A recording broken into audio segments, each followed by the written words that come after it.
All right, and we're back on the Storm, New York. 888-555-4545 is your two-way weather talk.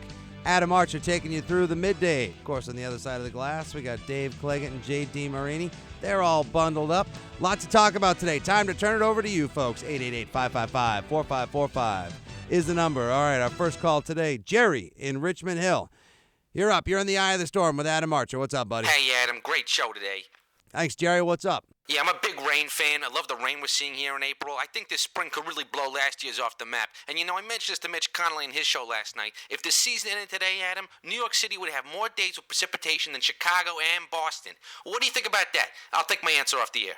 I think to be judging it against other cities or maybe even against other seasons and other years is a bit premature, okay? The season is, folks, 3 months long, okay? I'm not getting too excited about just yet, all right? Next up, we got Vinny in the Bronx. Vinny, what's up, buddy? Yeah, hi, Adam. I know people have been calling up talking about spring, but I wanted to get your opinion on that winter we just had. That blizzard that came through after Christmas, and then that snowpocalypse at the end of January. I mean, those storms brought a ton of snow. What do you think this winter ranked with the winters of 69 and 78? Well, look, it's been a great season for cold weather fans. We've had snow, we've had sleet, we've had some impressive cold fronts come through.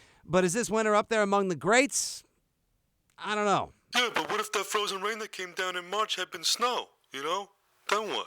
What ifs? If we played the what if game all day long, come on. What if the Earth's axial tilt was only 2.7 degrees? Then, we wouldn't even be talking about seasons at all because we wouldn't even have a winter to discuss in the first place. All right, Jimmy in White Plains, you're up next on the storm. What's up, Jimmy? Hey, Adam, first time, long time. I got a couple things to say about these mudslides in California. No, we're not talking about mudslides today. We spent 2 hours talking about mudslides yesterday. We're not talking about mudslides. Steve in East Islip, you're in the eye of the storm. What's up, Steve? Hey, Adam, I just have to respond to that caller who just went on about all that accumulation we saw this winter, talking about this all-time great winter. Typical snow fan nonsense. All that snow that came down around Christmas, by the end of the week, it was 90% slush. It was 48 degrees on New Year's Day, Adam. It's a fair point.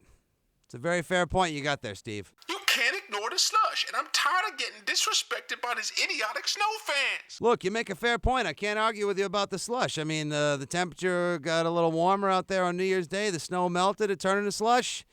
What are you going to do about it?